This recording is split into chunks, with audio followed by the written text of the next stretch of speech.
All righty. Well, it is 5:30, so we are going to go ahead and get started. Good evening, everybody. Thank you so much for being here. My name is Carolyn Ware, and I am a student, a Master of Divinity student here. I'm so happy to welcome you to the Iliff School of Theology, whether you're with us in person or joining online. We're so grateful that you've joined us for this very important conversation. Please continue eating and feel free to walk around or get more food or just take time and space to breathe.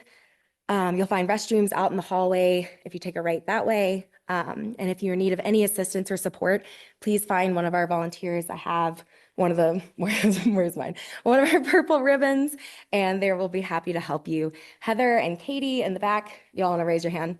Yeah, Heather and Katie, our advocates, are available to provide support.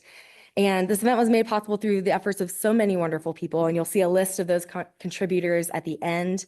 And I hope you'll join us in holding deep gratitude for everyone who made this event happen. I'm gonna see. Where do I turn it on? Wait. I should have asked before. Okay. Is it hold the button down? Thank you. I knew. If I make all the mistakes first, then nothing else can go wrong, right? All right. So that's our introduction. Anyway. So our objective in our agenda, so this event is designed to be an introductory conversation on intimate partner violence and how we as people of faith and community leaders can be empowered to respond with greater care, wisdom, and accountability. This event is one in an ongoing series of challenges in real-world leadership and looking at the way that our values and our belief systems inform and shape the way that we navigate these harsh realities and how it's critical that we examine our own theological perspectives, whatever those may be. So whether this is your first time engaging in these topics or you're returning with experience, we hope that today offers both challenge and grounding. Before we begin, we want to remind everyone that this content can bring up strong emotions and difficult memories. The goal of this presentation is educational and not therapeutic or for personal disclosure. So if you need to step away at any point, or you do need to speak with one of our advocates to process what you're feeling, please do so and please receive support. In-person participants can find the volunteers wearing the purple ribbons. We have our sensory room in library room 118. If you're joining us virtually, we encourage you to reach out to your local support network or use the Safe House Denver crisis line, which you can find at the bottom of your screen. So next, I'm so excited to introduce our speakers and our experts this evening. First, please join me in welcoming Ava Posner. She's a youth-focused victim advocate at Safe House Denver. We're also joined by Heather Schreck in the back, who's the community engagement manager at Safe House Denver, who will be available for support throughout this event. And last but not least, please help me welcome Reverend Dr. Andy Dunning, who you may know because he's across the street. He's a United Methodist pastor and former police chaplain. So that, please, I'll remind everyone again to please feel welcome to get up as needed, take time, do what you need to do. And please get more food because we do not want leftovers. We have so much food in this building this week. We have so much food in this building this week. So there are to-go containers, and that's a requirement before leaving. We'll check you out the door. I'm just kidding. But please do take food. All right. Well, I will go ahead and pass things off to Ava to get us started.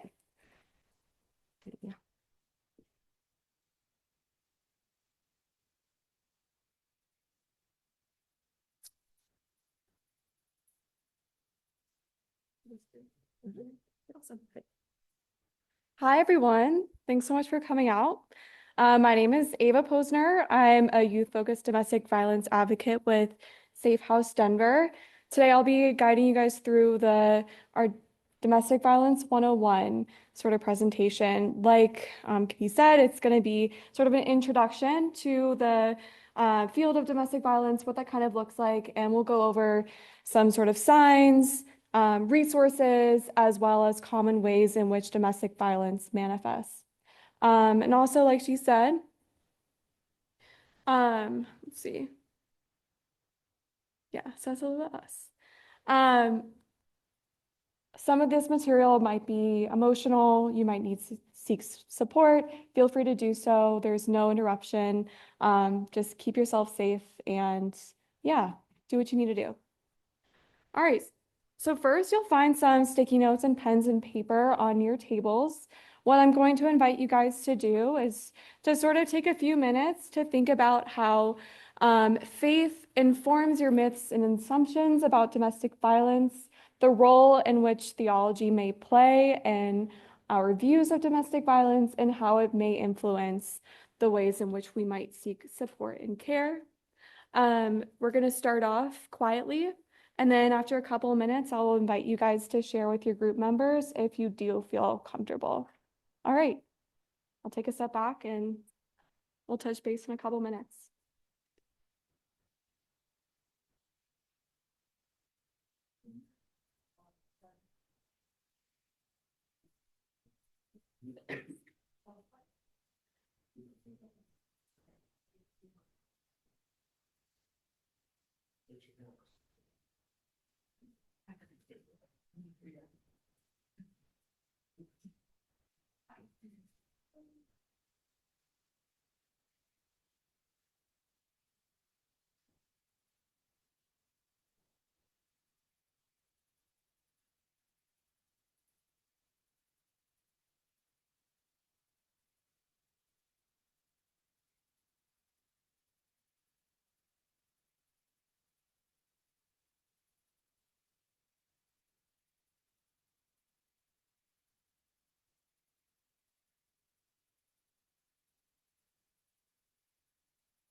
All right, feel free to keep writing if you still have more thoughts, but I'm going to invite us to share amongst our table if we feel comfortable. There's no pressure to share or reveal anything that might be uncomfortable, but just to sort of welcome any thoughts or conversation around these topics, just to kind of get us in the frame of mind for the rest of the evening. Yeah.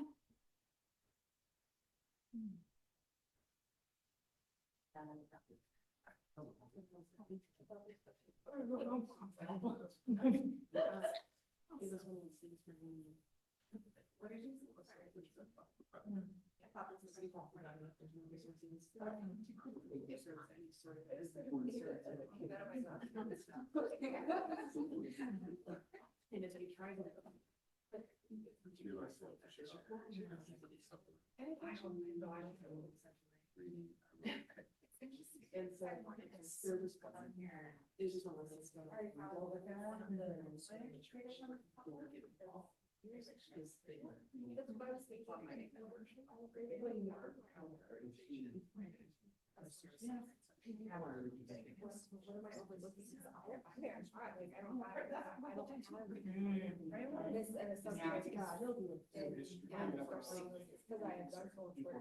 Not as intense. I mean, I try to respond to my church is all about but also, I think it is an us. I don't think people almost. I understand for. Because I thought about it. People aren't thinking about it. Yeah, it's not. They definitely got space. Yeah. They're also kind of like. Yeah, even like Methodist. So I understand your thing. The most. I wonder if it's like divorcing. Most marble thing ever. Those still there's a shame, and so it's like. Like I don't know how. Like I don't have it socialized. Their church. I think it really becomes substantial part of it. Like. There's a reason why this whole church is. Yeah. And there's a reason why the end structure is one of the churches so it's such a has the best. It's the same like that's where my dad is there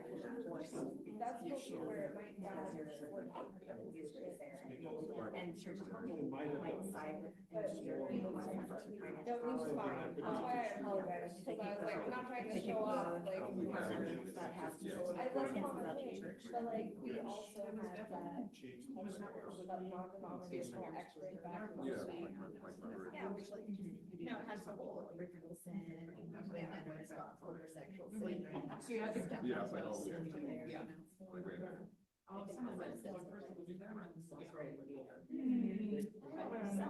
Suffering, yeah.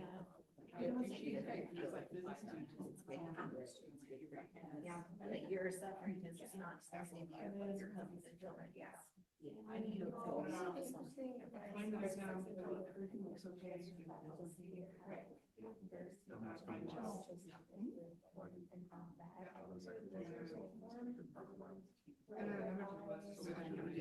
even the way I support something, like good, like maybe I don't know, like what is something about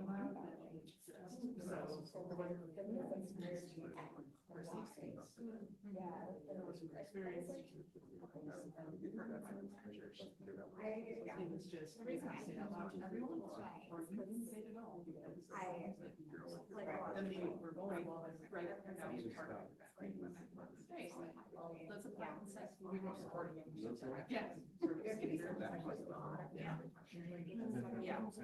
and maybe that's like you're like not somehow which is like that. Of course, like people who are already very aligned in that exactly are not and I think so like it's actually child care so that's one very but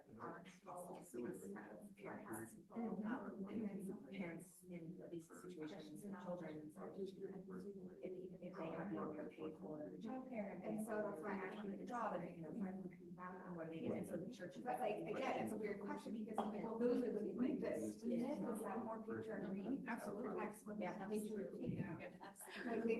all right, everyone. I don't want to interrupt any conversation now, but it seems like it kind of created a lot of discussion, so I'm happy to hear that. If anyone has anything they would like to share, maybe with the group, feel free, raise hands or just shout out. That's totally fine. Yeah.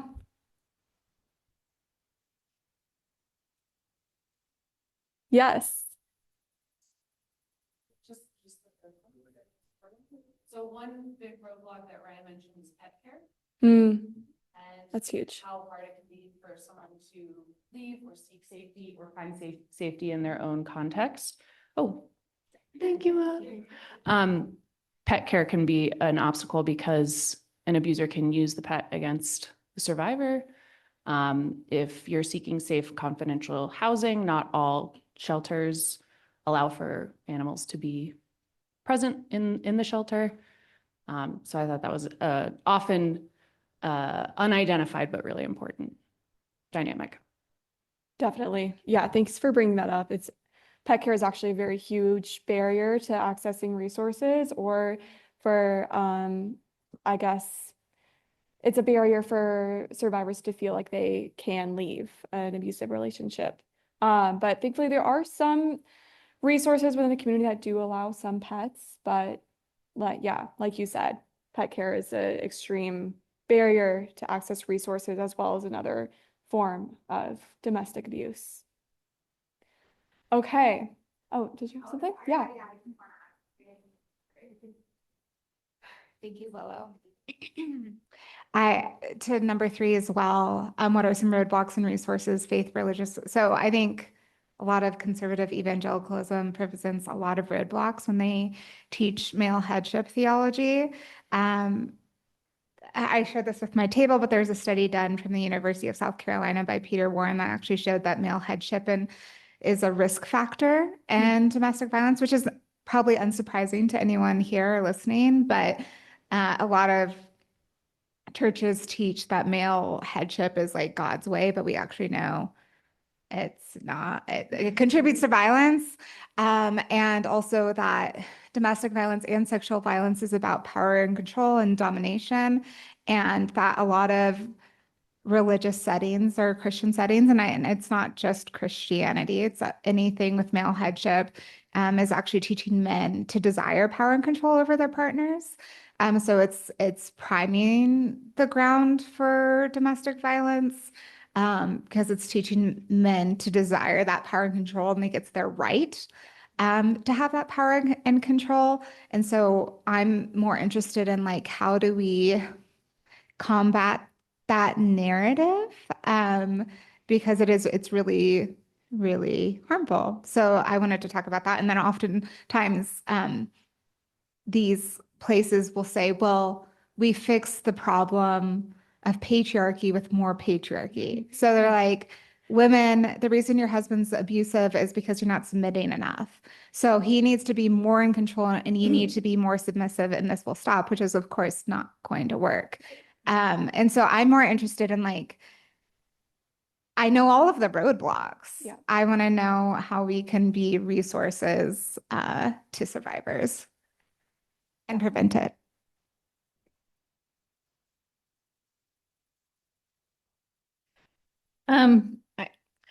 I feel like a myth is that people think that the fight is about whatever people say the fight is, but the abuser is a person that just gets stressed out and angry in regular life, and they want a place to take that out on. It doesn't matter what you do or anything, like they just want someone to be mean to.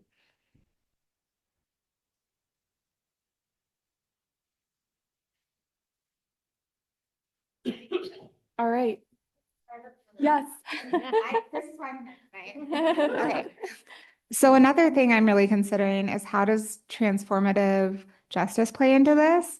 Because our traditional response is like, first of all, our criminal system is broken. I think everyone knows that. But it's not, men don't get better by going to prison, right? Like they're still having issues.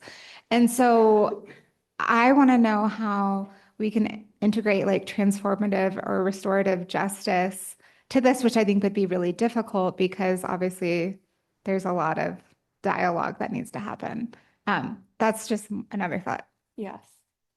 Thanks for sharing that part. I think that's because working in survivorship is for the benefit of all survivors, and their well-being should be put first as first priority. But the second piece of that is the prevention, the advocacy for the people who are perpetrating. They are members of the community, and especially in like a religious or faith-based community, what are we going to do when there are perpetrators who are in the congregations? How is that going to be addressed? How is that going to be fixed? And how is that going to be something that's held in light with the needs and the resources that we prioritize with our survivors? So thank you for bringing that up. And I think that's definitely a topic for ongoing conversation, and something hopefully we can kind of address throughout this presentation and just keep thinking about afterwards, because it's definitely a huge thing that needs to be addressed. So thank you.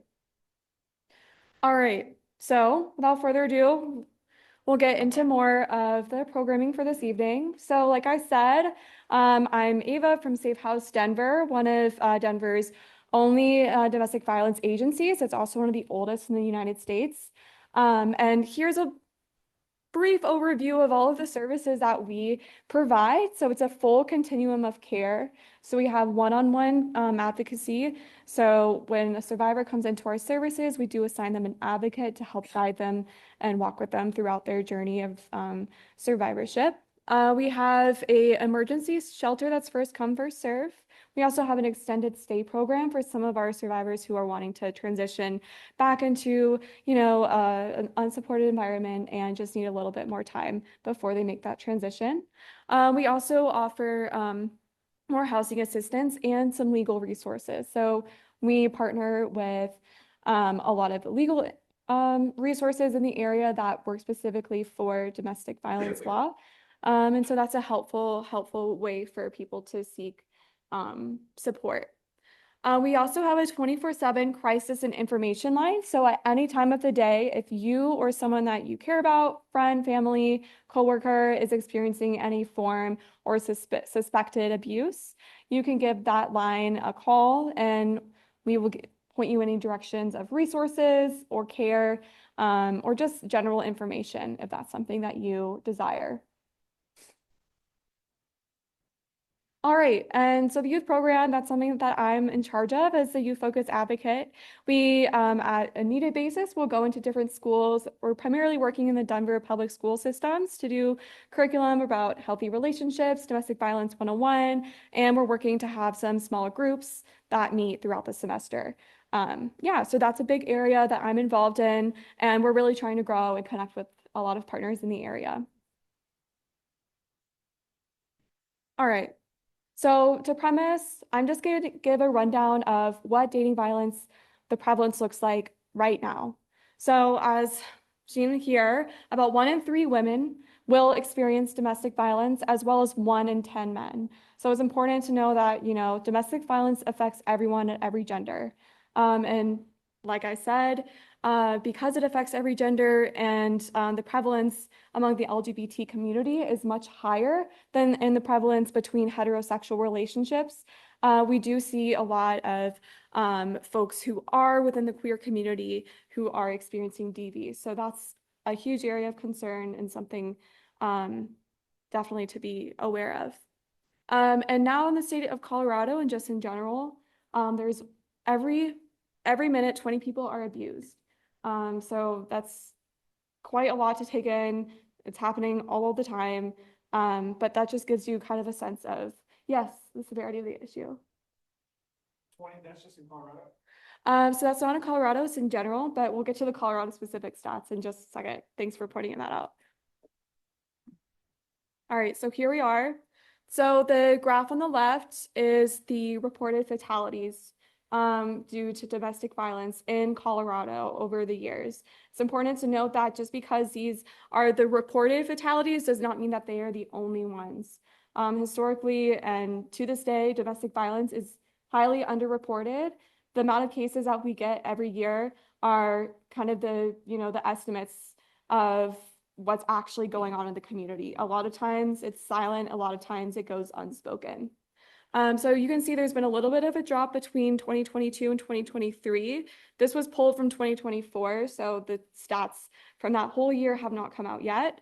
But there has been a marked increase in cases and the amount of homicides that there are in Colorado. 10% of those are due to domestic violence related incidents, which is a huge, huge amount. And typically, within those interpersonal IPV fatalities, all of them are due, the majority of them are due to gun violence. And Heather and I were just talking about this today, it came up, but this year, so far in 2025, there have already been 631 reports of domestic violence, and it is only almost the month of May. Yes. That's just Denver. Thank you. Yeah, so there's the domestic violence crime report. There's a website called the Domestic Violence Crime Report. They update it every Thursday, so I'm sure by Friday that number will probably jump about 30 to 40 people because that's what it's been doing every week. Yes, thank you, Heather. And just to expand a little bit beyond the scope of interpersonal violence, it can take on the forms of stalking and sexual violence, which is all under that umbrella.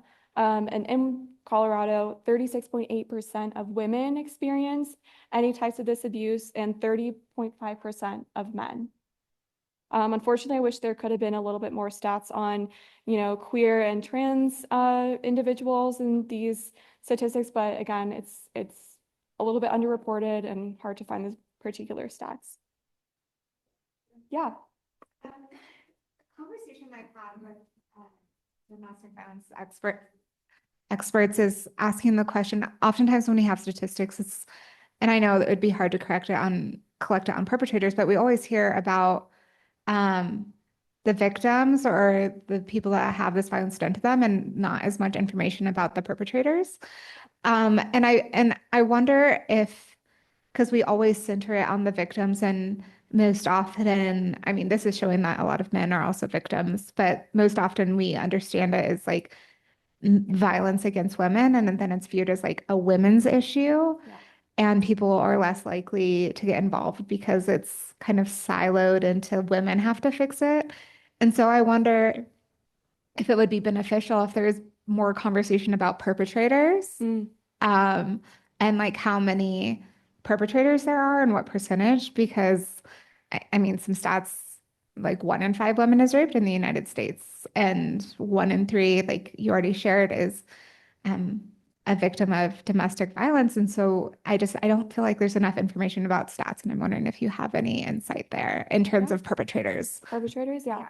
So what I know off the top of my head right now is just that within Colorado, but I know this carries true for the rest of the United States, is that for Colorado, I know that 89 to 90% of the perpetrators of domestic violence that I took from this report here, they were all committed by men, and they were all 80 to 90% were heterosexual relationships. So that's what we know for the state of Colorado. As far as in general, we do know that because domestic violence is particularly between a man as a perpetrator and a woman as the victim or the target, that's kind of broadly the population that we speak to, but that does not mean that that is a population that we should only be speaking to. Just because that is the majority does not mean that is the most important. It just means that's the most targeted. But what is important to address, though, like you said, is what do we know about perpetrators? What is sort of motivating their actions? And also, how can we make sure that we are understanding the statistics on both sides to be able to better combat this issue. So I appreciate you bringing that up. I unfortunately don't have all of the stats on my mind right now, but yes, I think that's very, very true.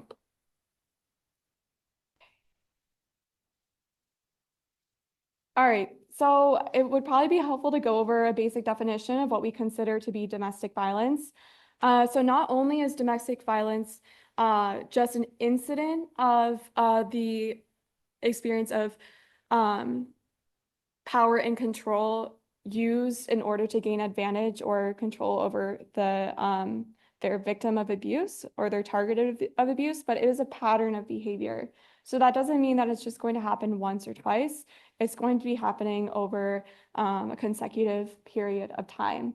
And so, we all have our bad days. We all have anger. We all have, just unwanted reactions to things, but it's different when it is a prolonged behavior with the ultimate motive of gaining power and control. And that's what you were saying earlier.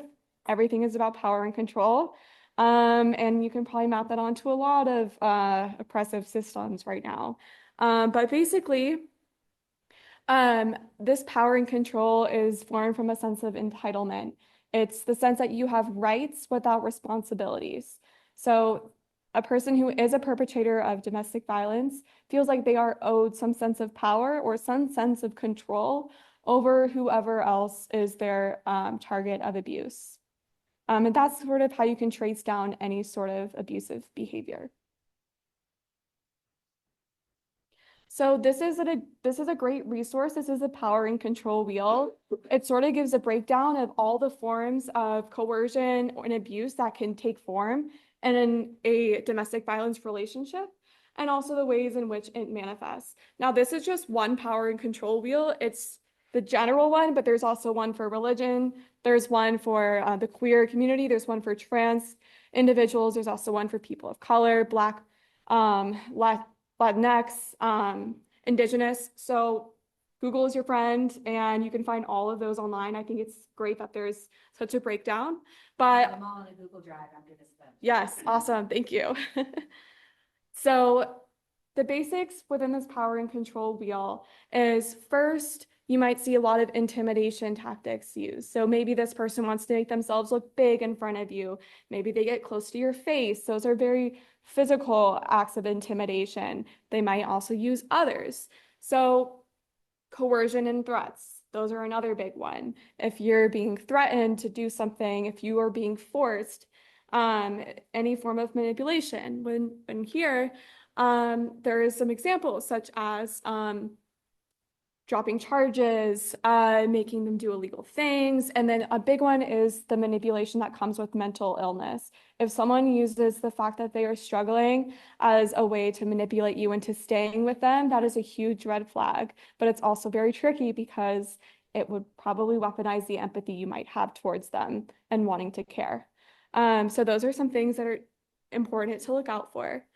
And another one that we did talk about, but it's not the only thing, but the general power and control wheel uses the example of male privilege. So that goes back and connects to the entitlement piece of it. Within communities where there are different levels of power, for instance, those differences of powers can be leveraged against the target of abuse. So between a male and a female, if the male considers there to be traditional domestic roles in the house, cooking, cleaning, childcare, etc. If those expectations are not being met, that's often an avenue for abuse to occur.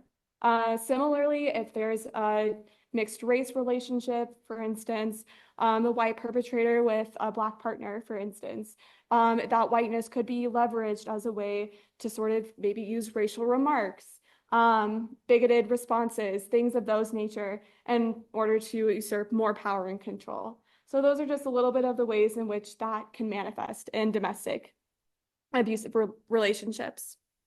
A big one also, we mentioned earlier about pets as a way to leverage. Children is another big way in which that manifests. There's custody battles, disagreements, for instance, taking away your kids, threatening to take away your kids, also turning your kids against you. That's a huge one. If you are separated, what happens when the kids are with the perpetrator of abuse? That can wreak havoc over family ties and better maybe lead to the survivor to go back to their abusive partner in order to maintain their family.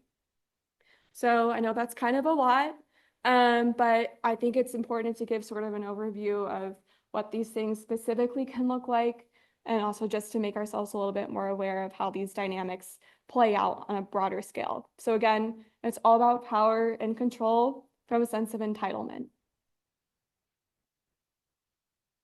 So once we know kind of what it looks like, we can talk about the cycle. So abuse and abusive relationships are sort of talked about on a cycle. This is not a rule, but is a pattern that we've noticed. So first, there's stage one. You might notice that you're walking on eggshells, tension is building, you might be afraid to speak about certain things, bring up certain issues around your partner, and you just kind of feel like at any moment the ball could drop. Then we lead to the blow up.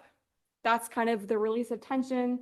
That's when that partner will lash out. That's when the crux of that like extreme emotional or physical abuse will take place.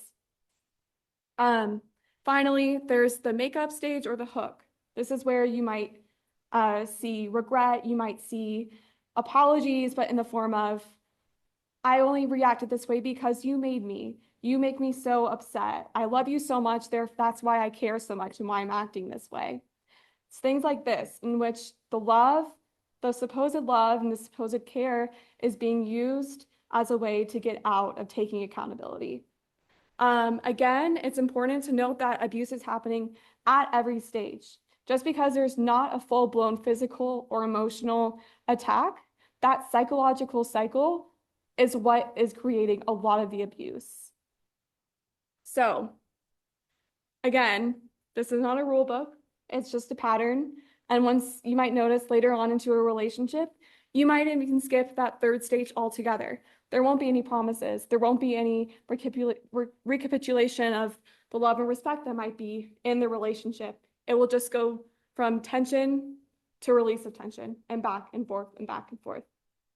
So that's important to note.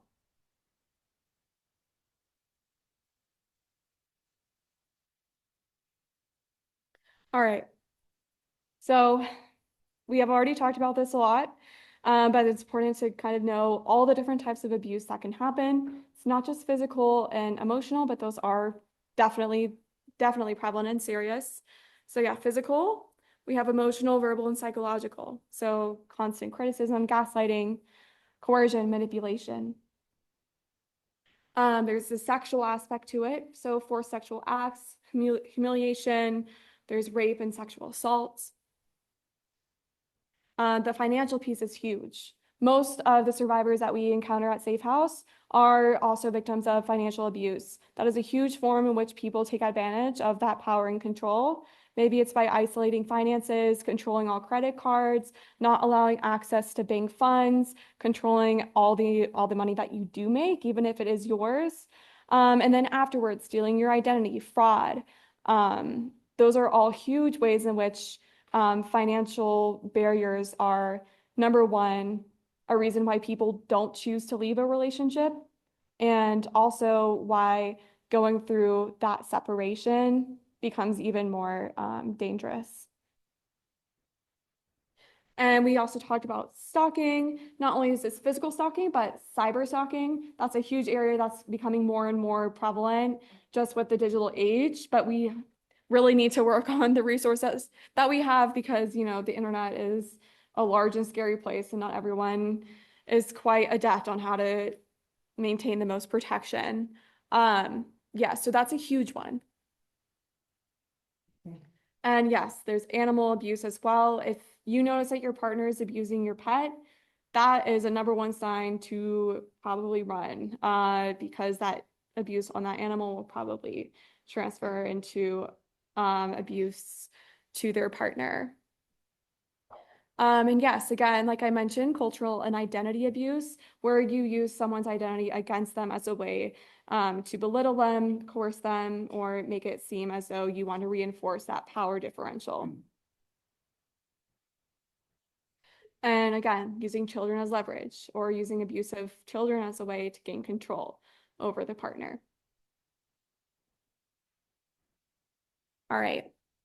So we've talked a little bit about what abuse could look like, but I just want to give an overview of what more specific examples might look like.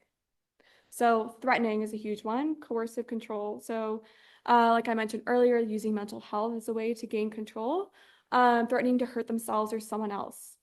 Then we have threatening to reveal sensitive or private information. This is prevalent mainly among the queer community, threats to out their partner to their family members or community in a space where they may not feel safe nor comfortable, and also just taking away that opportunity for someone to come out for themselves as an empowerment. It takes that opportunity away from them.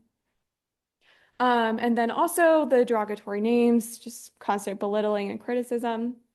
Making you feel bad about yourself and your body and your capabilities. That's huge. Oftentimes it's those little things that just kind of continue throughout a relationship, those little jobs, those little constant quips about who you are and what you do. That is kind of what breaks you down the most. It's like, you know, death of 1,000 paper cuts.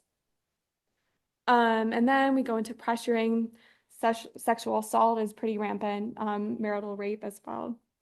And isolation is huge. So cutting you off from family, friends, and community.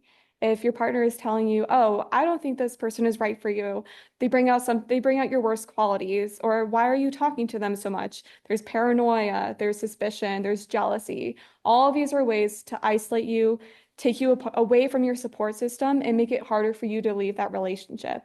You might feel as though it's an us versus the rest of the world, but that's might seem like a fairy tale, but it's probably going to be a nightmare. So this goes through a little bit more of what those might look like. We've gone through a little bit of those already, so I won't go through all of them now. But a big one with the digital abuse is controlling who you're texting, talking to, and reading all of your social media messages or just text messages in general. And another thing I wanted to point out is a common tactic that abusers will use. DARVO, it's on the top right. It stands for deny, attack, reverse, victim, and offender. So when you're having a disagreement with your partner may immediately rise to defense, deny that they did anything wrong. They'll attack your character, project the blame onto you, which is that reverse piece. They'll make themselves seem as though they are the victim and that you are actually the offender.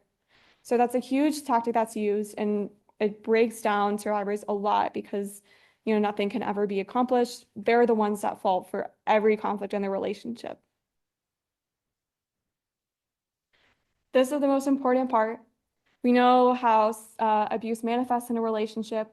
We know kind of what that pattern will look like, but what's most important is figuring out how to support survivors and how we can use community and resources in order to help support. So the first thing to do is listen.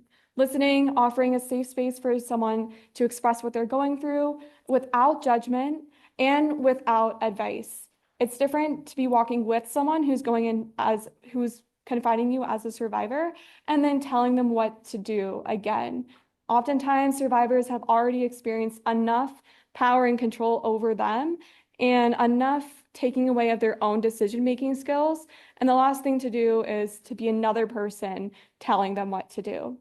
The most that we can do is offer resources, offer guidance if they ask for it, and just be a safe space for them to reach out for. Like I said earlier, it's not always a safe time for a survivor to leave a relationship. This is a huge myth and misconception, is why don't they just leave? If a partnership is not safe for them, we often question, well, if you knew it wasn't safe, just get out. But as we know, the statistics will tell you that leaving is the most lethal time for survivors. That is when you have the majority of those fatal attacks. And oftentimes you need to have a lot of support system and a safety plan in order to make it accessible for a survivor to leave. And also not everyone is ready to leave. And that's kind of hard on the outside to see. If one of your friends or cared loved ones is struggling, you want them to be able to feel as though they're ready. But that's not something that we can force. It's only something that we can maybe support from afar and offer them that support when they're ready to leave. The most important thing at the end of the day, believing survivors, trusting their experiences. Oftentimes an abuser is able to get away with this abuse is because they are charming, they're witty, they're charismatic. You may not even expect that. They might be a friend. They might be in your community. You may never expect it. But a lot of abusers will act completely differently in public to how they do behind closed doors in their relationship. And that is a huge thing to remember. Oftentimes the abuse and the power and control, it may not be a conscious choice, but it is a choice. You may not see them expressing the same behavior for other community members, for instance. It's directly targeted towards the partner, the romantic partner.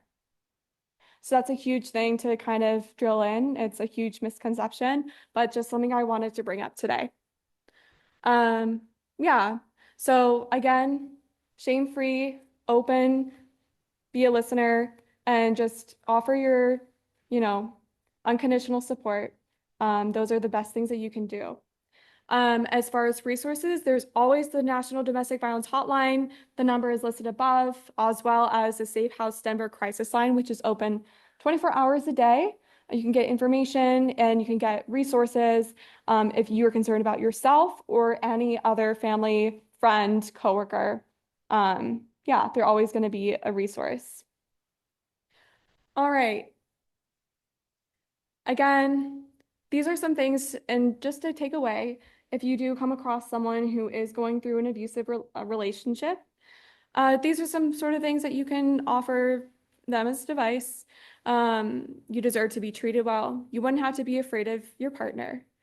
How can we make a plan for you to stay safe? And what are you already doing to keep yourself safe? So these are some things in order to help support a survivor without offering advice or making them feel forced into any sort of decision. It's there to offer that you care, you want them to be safe, and you want them to be happy. All right, and last but not least, we do have a QR code if you guys are interested in offering any comments, any feedback for us, or any just questions that you have in general about domestic violence, about Safe House Denver, or just any sort of things you want to get off your chest. Feel free to use your phone, get out your camera, and submit any comments and questions you might have. Other than that, thank you so much. Thanks for listening. Again, I'm Ava with Heather. And yeah, thanks so much for being here.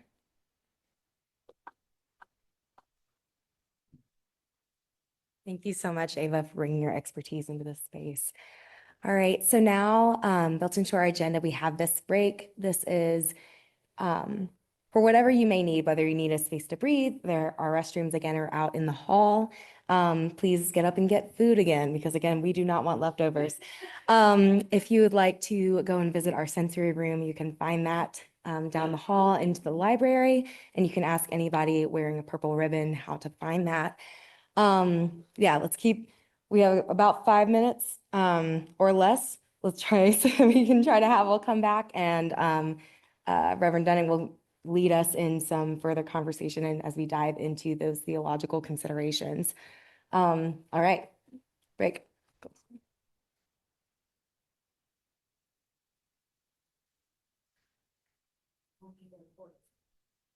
I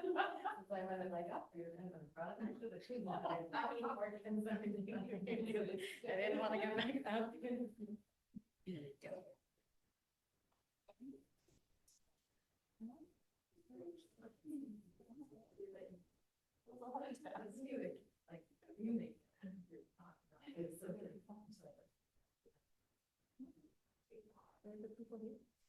She says something about the recording. We are doing that.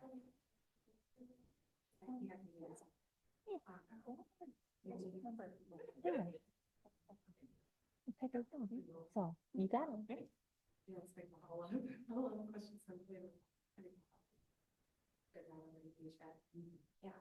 and I guess we'll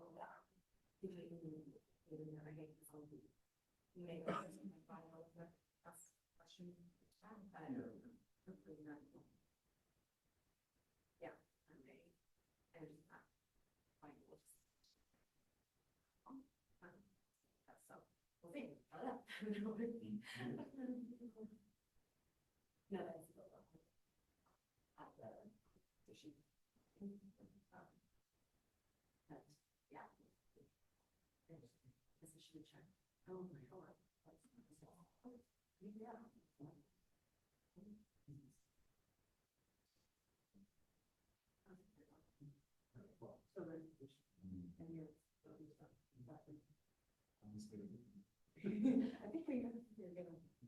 Yay, okay, awesome.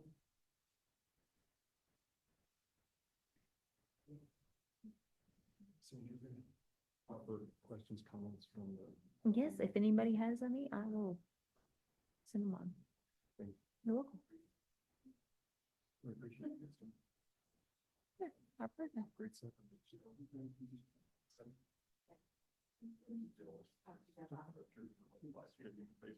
Like on a phone and, yeah.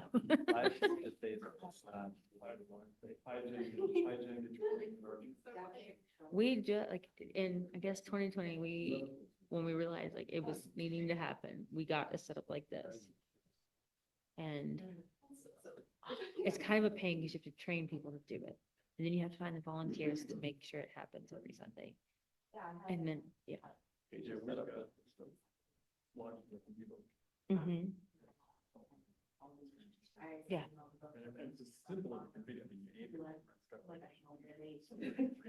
Mm-hmm. Yeah. Yes, yes. You know, you gotta have something on Easter. You know, or the Sunday after.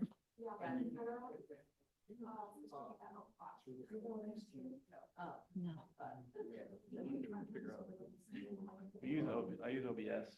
That's what we use. OBS is free, so check it out. You get a preview and automate screen. You can add any sort of source. Right now it's 6 NVI Canon plus the automate via source, and you can preview everything in there, and then you transition to your field view, which like in ours right now, is this, but I can set up on the automate, but I can change all the control of this joystick that I just got working for that.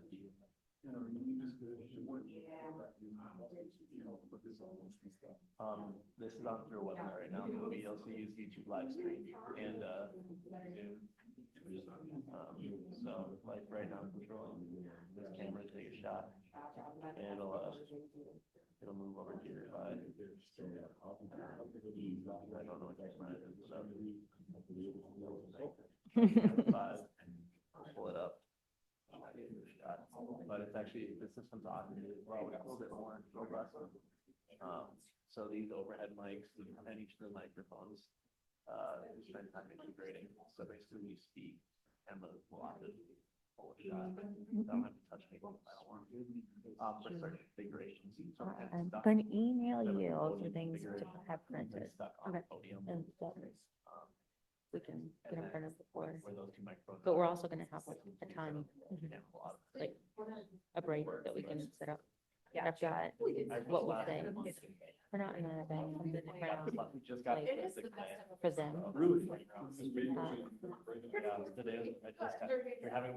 And when I email it to Alfred, only 18 of this one, Well, I didn't, just I 3 didn't of need this it. one. but- Yeah, So, you know, perfect. And then they'll all be attached. I've been able to cut that out a little bit, so it's nice. You swap between.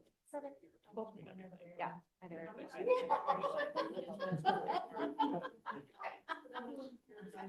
Yeah, I couldn't trade you on this right now. Like, I'm still training myself.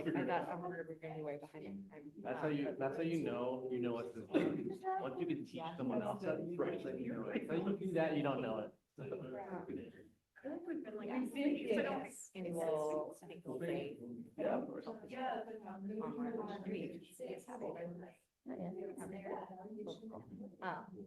If we end up with people online. I told them if there were any questions, I would pass them on. Yeah. Your mom would be something online. It may be a watch it later thing. Yeah, I do that all the time with things here. I like, yeah, intend to do that, and then like the time gets different and it's like, okay. Yep. It does, it do be that way. Yeah. Well, I think we are at 5 minutes. Okay. We said 5 minutes.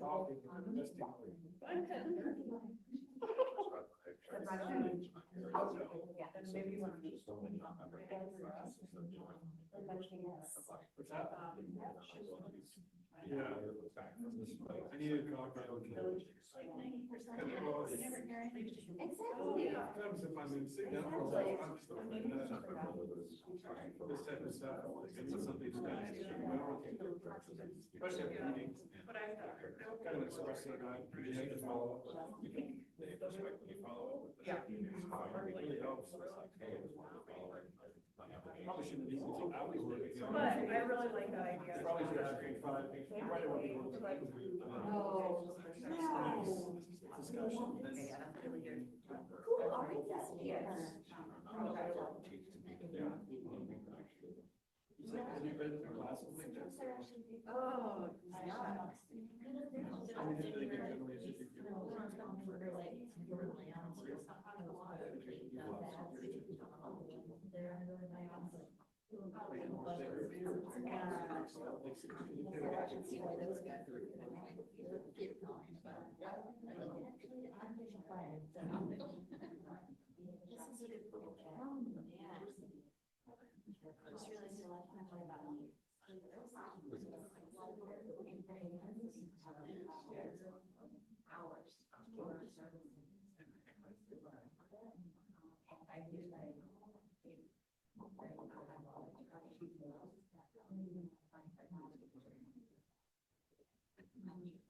Yeah, let's go to approach, I think, actually.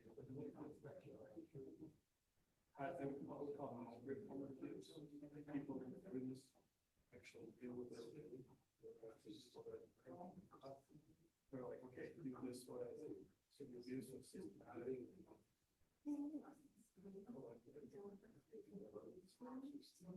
Difficult. But the other side, this is.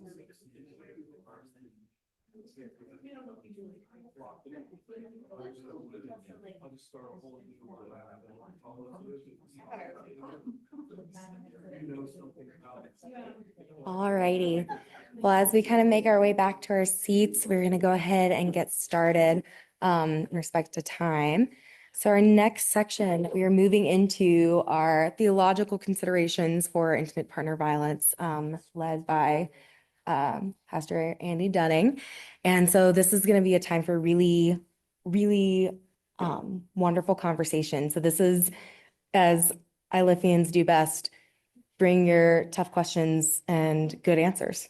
And please give a warm welcome to Reverend Dunning.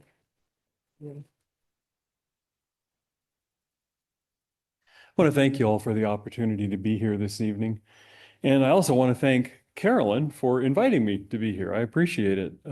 She talked to me a few months ago about this event, and I'm really delighted that you're offering this. It is a very important piece of faith community leadership, and as we've just heard, it is sadly incredibly prevalent. The domestic violence, intimate partner violence is sadly incredibly prevalent throughout our culture. I want to say just real briefly, we were just talking about this, the advocates from Safe House and I want to say real briefly what a tough environment this is to work in, to do this kind of work. Not only is it tough because people don't want to hear this, but it's also tough for agencies like Safe House Denver to stay afloat and make it. I was a faith community liaison and a chaplain to 2 different domestic violence prevention and response agencies in Colorado Springs a number of years ago. And as part of that work, I was also a police chaplain because of our involvement with law enforcement. But one of those agencies, and the one that I kind of looked at, and they're both very good, but the one that I kind of looked at as the more innovative of the 2 models is no longer with us. They didn't make it. And that has to do with funding, and it has to do with the sustaining public interest in the issue. So anyway, that said, I want to thank you all for being here. And I just want to start by asking what may be kind of an eye-rollingly obvious question, okay? I know that we're in a theological school. This may not be at all difficult. Oh, Carolyn's going, use the clicker. Here's the question I want to ask you all to discuss at your tables. What is a theological issue? This is like, I know we're in a theology school, so I don't expect you'll need more than about 2 minutes to discuss this, but I'm just curious what you think. Take a few minutes and just discuss at your tables if you like. What is a theological issue? What are we talking about here?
I'd like to ask us to come back now that you've had the luxury of 120 seconds to talk about this. Let me invite you back into the discussion more broadly. And I'm real interested to hear what you came up with at some of your tables. I know that Micah will read any responses that may come up online, but would anyone like to share kind of some of the insights or ideas that you came up with at your tables? So I think it comes down to what the role of God is in your life, and just how, like, especially as a white man, like how far close do I place myself to God in the hierarchy, right? Okay. So if I'm thinking about God as this very patriarchal leading above all thing, and I place myself as a man close to that, I'm also going to associate myself into those roles, right? Mm-hmm. Yeah. Issues that, did you have your hand up? Oh, okay. Since I made my partner talk. So I work in healthcare. I'm a nurse. And so I actually, handle a lot of theological issues with my patients, just because of where they come from culturally, what they believe in, their faith backgrounds, more than just denominations, different religions, and just learning to understand what it means to be there for the healing, the treatment, working with families that, I once had a room full of 10 family members because they all had a specific role in helping that family member heal based on what they believed in and what their faith base are. So, and that you say that had to do with their faith? Yeah. Yeah. Any other thoughts about, what I'm doing is just trying to sort of delineate the conversation here. What is a theological issue? What are we talking about when we ask about them? So I think theology, right? One question that came up is, what is the difference between moral and theological? Great question. And so I think it has to do with one's spiritual orienting system. Dr. Doring would use the word goodness, the ability to access and experience goodness in one's life.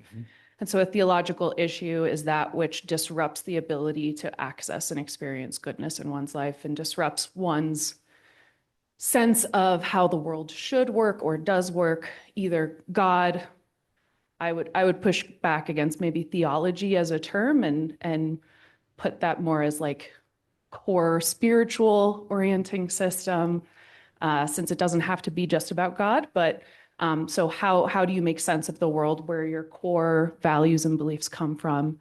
And a theological issue is that which disrupts that and causes spiritual struggle and distress. Thank you. Any other thoughts before we move? Oh, okay.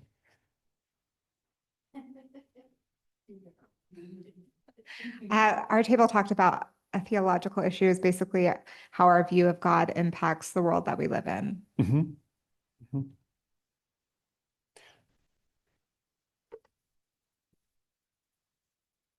So part of the reason that I asked this question is that, and you all really have some terrific responses, which I appreciate, is that we can see kind of the breadth, right, of theological issues. So if you're talking about how our view of God impacts the world we live in, that's pretty broad stuff, right?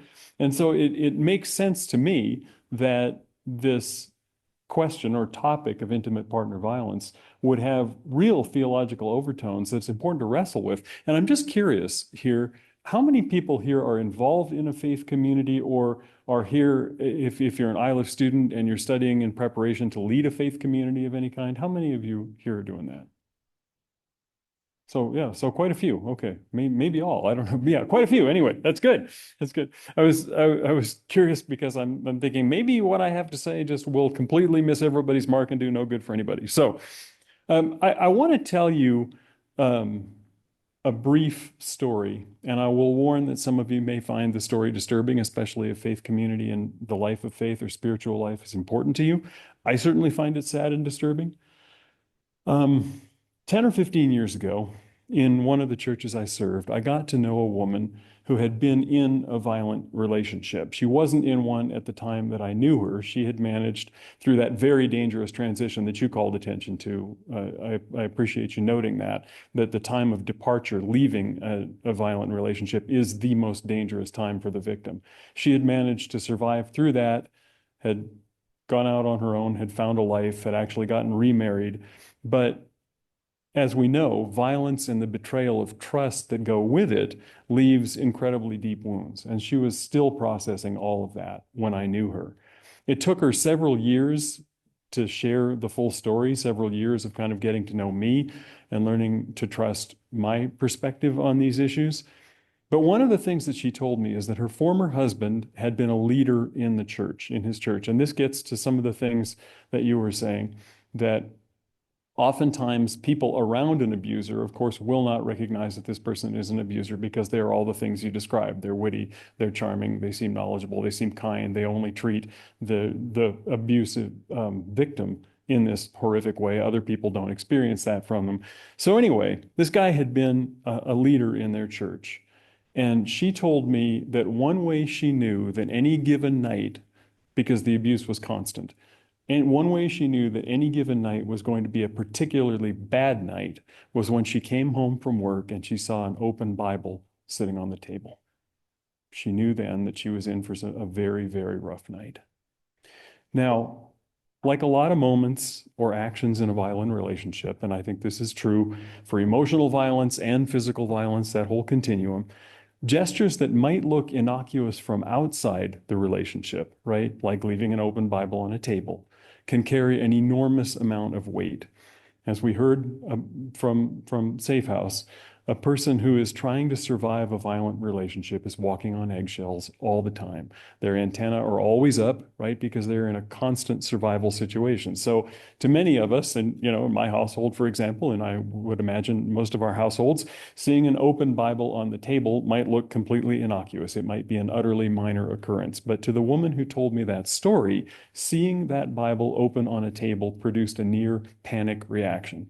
Heart rate spiked, started sweating, looking around for the exits, fear.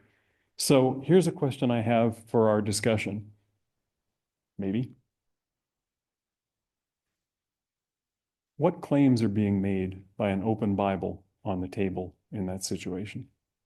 What claims are being made here? This has to do with religious authority, right? What claims are being made? So let me invite you just to take a few moments and talk about that at your table. And again, please, no pressure. If this is something that you don't want to talk about, just don't, because this can be some pretty painful stuff. But take a few moments if you choose to, and talk about what is the claim being made by that, or claims.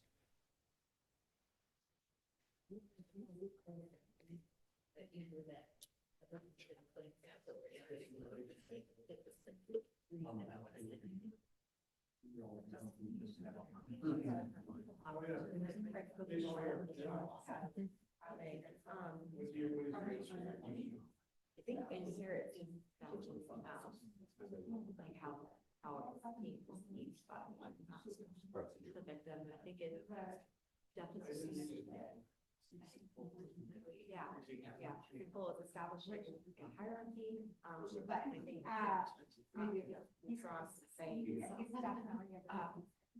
what is a theological issue, like depends on how relates to God and his power. And I think it there it seems that the person leading the Bible is establishing that they have right, they are casting a judgment and using David as a justification and like a means of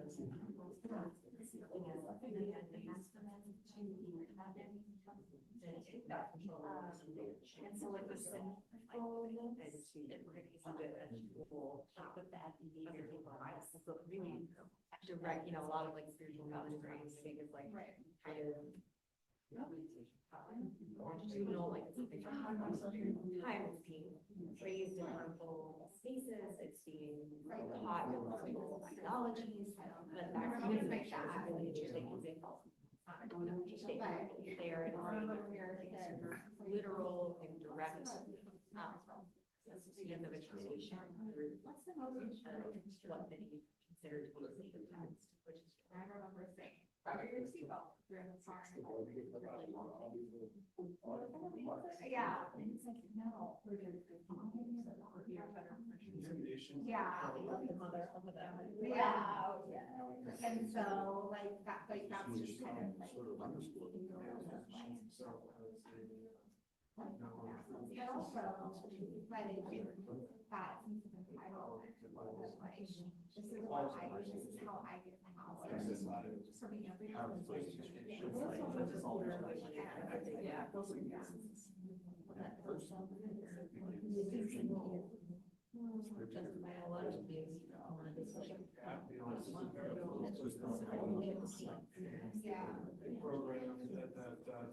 I'm sorry to interrupt these conversations, but I'd like to call us back to the larger discussion.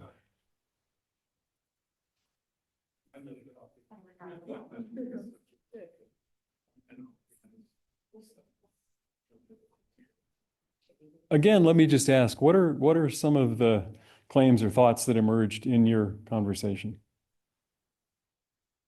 There's a silent argument being made by that Bible sitting there. What's the argument? The person who's been reading it has religious authority. Could you say again? The person who's been reading it has religious authority. Okay, so a person who's been reading it. So I don't want to put words in your mouth. The Bible is laying open on the table. So somebody was looking at it and reading it, and that person has religious authority. Is that, yeah? Okay, thank you. I think our table kind of talked about a similar idea, but we talked about the idea of justification of the person putting that Bible out on the table, using it to establish a moral high ground and feel justified in whatever emotional or physical violence they may enact towards their partner. Yeah. I thought it was really interesting to the open Bible on the table being a really unique kind of spiritual and religious violence, and that when we think about religious violence, I think it's often thought about in a very longitudinal manner, where it's being raised in spaces with harmful ideologies, it's purity culture, it's it's deep, it is something in the core, but that's something that, to use something that many, and presumably for that partner to use that open Bible as a tool for violence, we can probably infer that for the survivor, for the victim in that situation, that was a sacred text for them. And so it's a rapid kind of violence, and especially to hear that it was used over and over, I think that's really, really interesting. Yeah. Oh, no. I'm ready. This is a challenge for Willow. So I view this as a symbol of, we said our vows and you need to honor me and you need to remember this day and submit to me because you're going to be with me forever, right? So no matter what I do, you'll still be with me, right? Mm-hmm. Yeah, there's like this whole chain of reasoning, right? Reasoning. Yeah.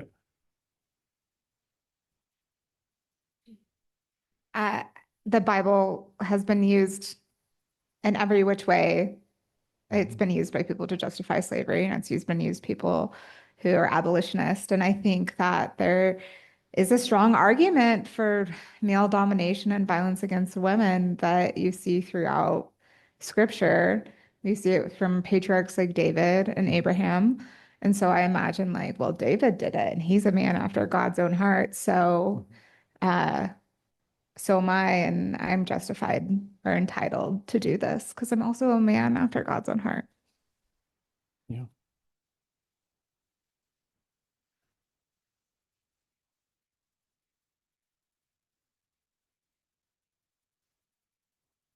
I don't want to shut this down. Anyone else have any thoughts you'd like to add?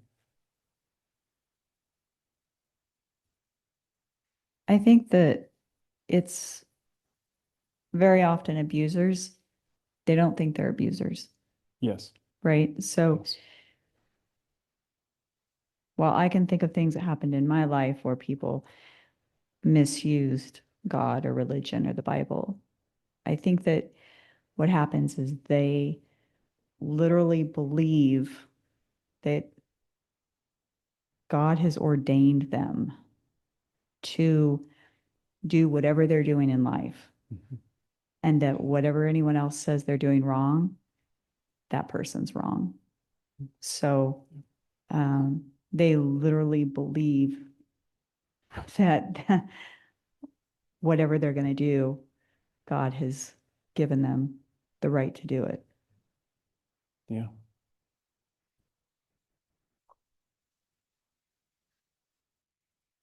So I think this opens up the conversation about theological issues back to the breadth of the definitions that were offered here.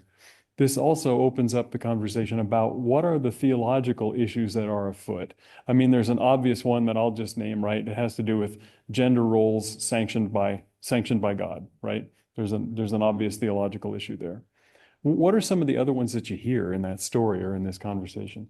What are some of the other theological issues that we hear? Inerrancy of Scripture. There you go, right? Sure. The idea that Scripture says this, wives submit to your husbands, therefore, yeah, whatever, yeah.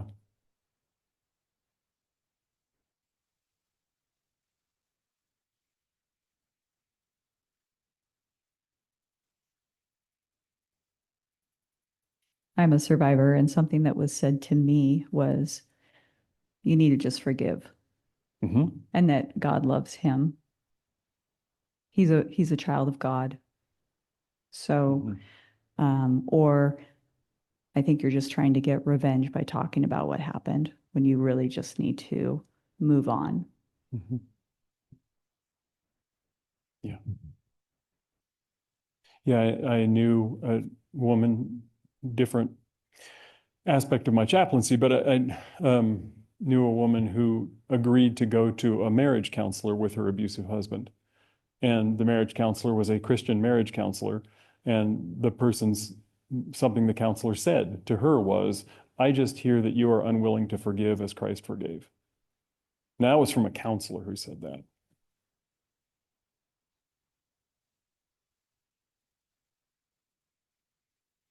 Other issues that come up for you? Yeah.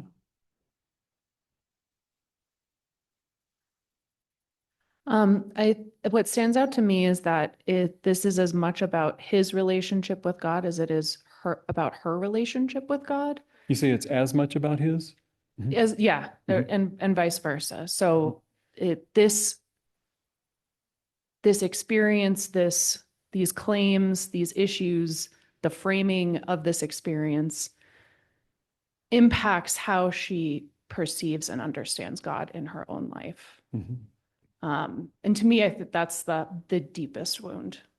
It's not just the relationship between her and her husband, while that may be a marital religious covenant, but it is also about the relationship with God and how her husband interprets that or embodies that in their relationship.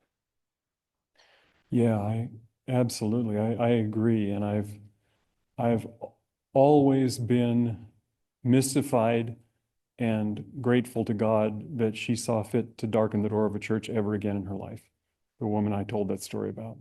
I couldn't understand why she did it. I'm glad she did. I think about how the relationship with the divine got to be filtered through him, right? Yeah. Right. Like who does she get this? How does she get to experience the love of the divine? Mm-hmm. What is the divine's love get to be experienced by, right?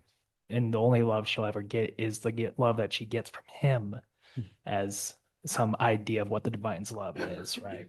Yeah. And again, much like you talked about, in that sense, he's sort of controlling that relationship, right? The abuser is sort of controlling that relationship.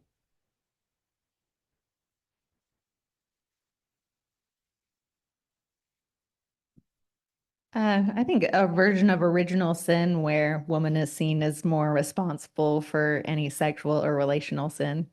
Yeah. Comes up. Yeah, this is incredibly bad theology, and I've heard it so much when I've been working with women in violent relationships.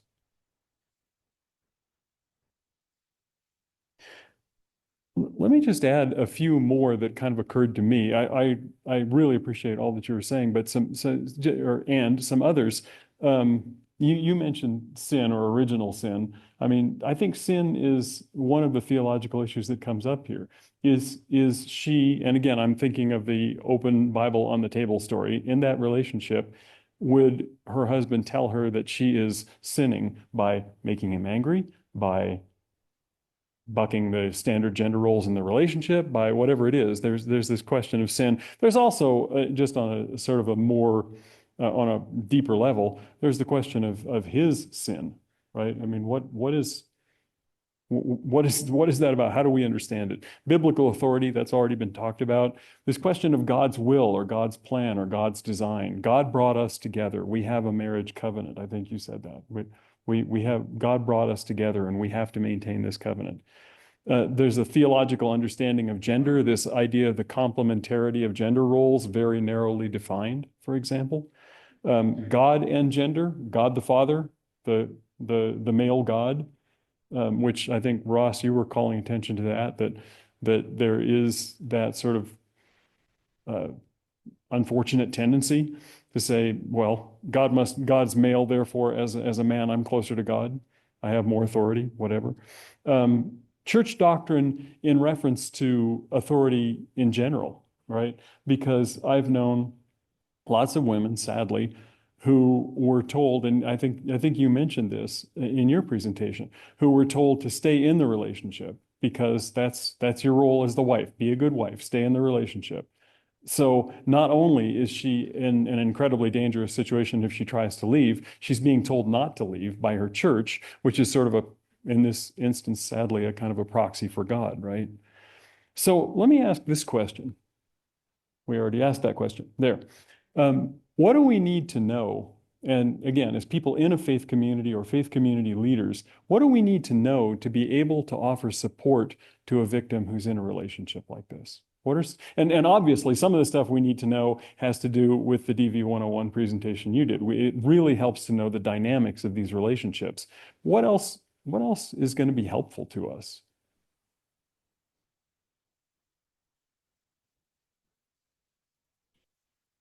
That every person is deserving of dignity. Yeah. And safety. And that abuse undermines the right relationship that God seeks for all. That God, I'm sorry? That abuse undermines the right relationship that God seeks for all. Yeah, thank you.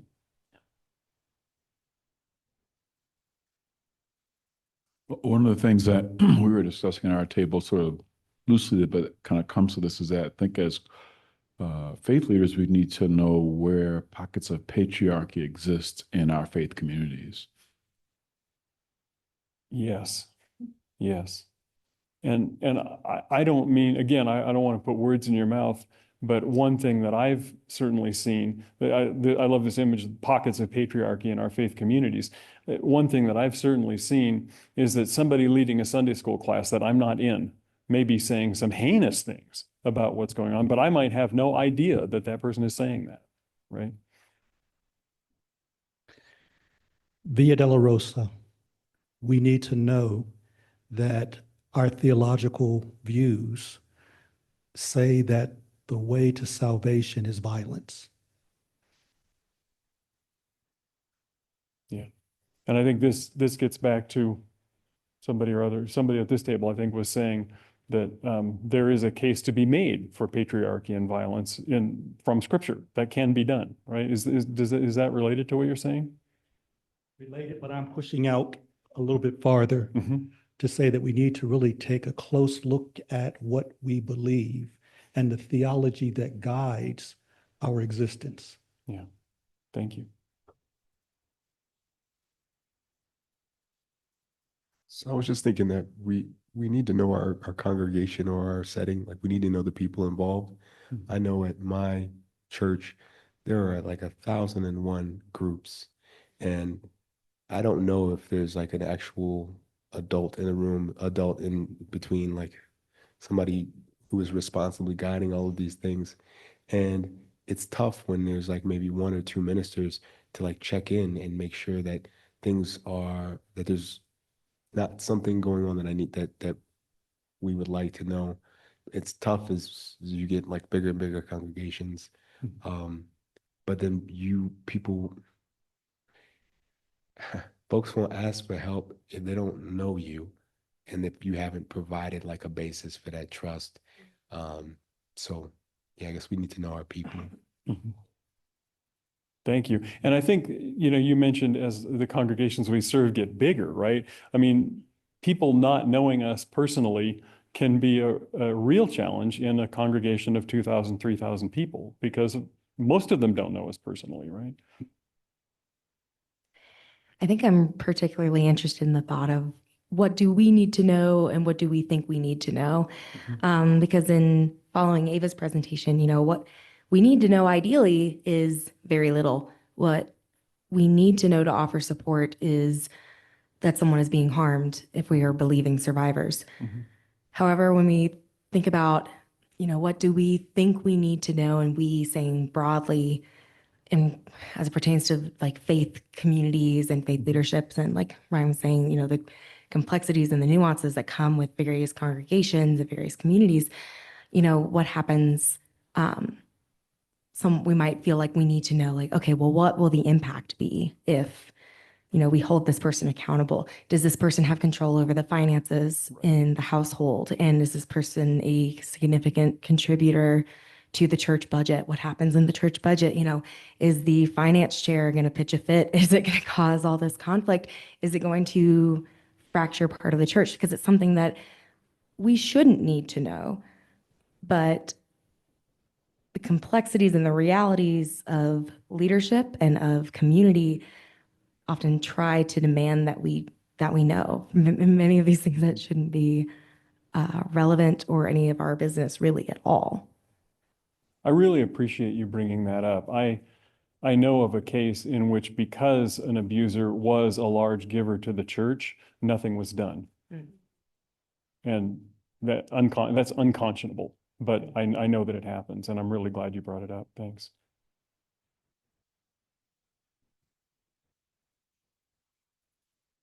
I don't want to expand on this, but I think it's important to know that the abuser also has needs. The abuser also has needs. Yes. Yeah, thank you.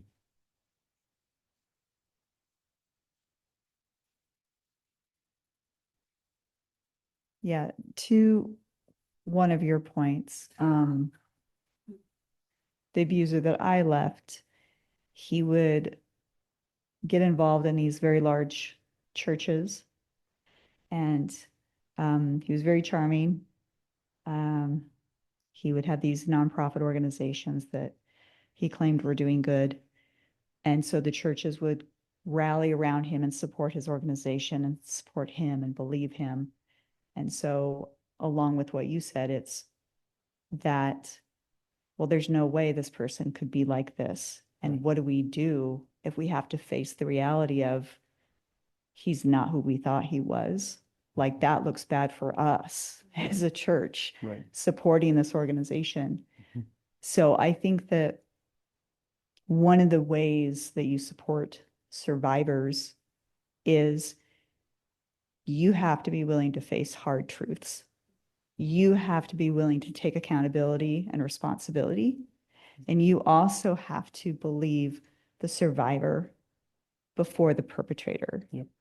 And not victim blame and not victim shame. Yep. Because that is very prevalent in the church.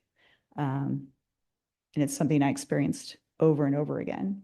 But I think the other piece is changing the narrative, because a lot of times people in faith communities, they have these beliefs that come from decades ago, and they still believe them, whether it's a woman telling me, well, you got yourself into this mess, you get yourself out, or it's a pastor saying, I don't want to get involved because it looks like you guys just have a mess that you need to clean up.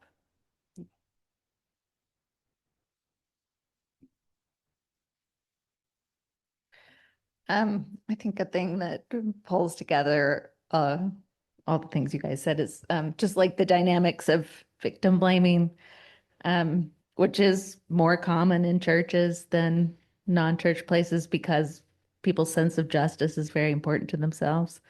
And like one of those dynamics is that men tend to be more aggressive to strangers than friends, and women tend to be more aggressive to friends than strangers. And that's, why it's more natural for men to protect their buddies and women to attack the victim. Like all of these things, I think, depend on some prevention work being done with the congregation before things happen. Yes. I want to be mindful of our time. I know that this was supposed to end at 7. Is that right? Or am I wrong? I'm right. Okay. So I have 7:02 right now, which is not to say that we shouldn't continue the conversation. I just want to be respectful of everybody's time. There was something else I wanted to say, but it flew from my brain. Oh, there is something I want to say. This actually is to follow up on what you just said and comments that have also been made here. It is, in my experience, it is absolutely worthwhile and really important to do this kind of education in our congregations, to have people before our congregations to talk about the dynamics of violent relationships, to talk about all the things that Ava, that you talked about. I mean, it's because then when these things come up, people recognize the patterns that they're seeing, and they're better equipped to do something. And I appreciate you raising that point. And I think the goal, the ultimate takeaway, right, is that also no church should do this by themselves. Right. There are experts in every community. They may be secular, quote unquote secular, but they are experts and they are your partners, and that you can't isolate yourself, right? You need to reach out to experts to be able to lend support and show up in your spaces, not only to educate, but to provide support and processing. Absolutely. And some congregations have a long tradition of Christian xenophobia, right? We don't trust anybody who's outside the church world, which is a profound mistake. In response to that, I would add, we need to know where we can find our own support as well, knowing that it can be vicariously traumatizing to support people through these things. Absolutely. Thank you. And I'm going to stop. I'll be around if any of you want to talk about this stuff. I'm happy to do that, but I'm going to stop now just for time. Sorry.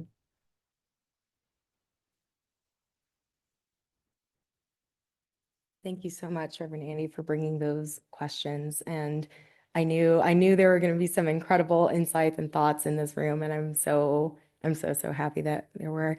To that, I think my immediate thoughts to that question, your point about educating our congregations and the kind of Christian xenophobia, we take on such a savior complex, ironically enough, in Christian churches, and we have this idea that the success of our ministry is contingent on the individuality and the siloed impact of our ministry. And as Katie was saying, it's so critical. And I think it would be a Dr. Doring reference as well to talk about how sometimes the greatest ministry and the greatest importance for a pastor to know is to know the limits of their expertise and to know when to reach out and who to reach out to. And I think just as it's essential that we teach these topics and that we talk about these topics in our congregation, it's essential that we talk about them here. And in this space where we train faith leaders and nonprofit leaders and community members to equip everyone to rise in their own ways and in their own contexts, this is where it starts. And so I want to thank all of you for being here. Thank you for bringing your experience. Thank you for sitting through this difficult conversation. And thank you to our incredible presenters who guided and facilitated us to this. I'm very proud to have been able to see this happen. I don't remember what slides I had. Okay, here. Okay, here's one question that I think we can probably continue. Hopefully, we'll be able to continue later on, but I want to be respectful of the folks who are here working and supporting this event so that they can get home. And so I wanted to make sure to thank everyone who was involved in any way in making this event possible, because it was such an incredible privilege to work with all of these people and to be in conversation. So I thank all of you for the work that you put in.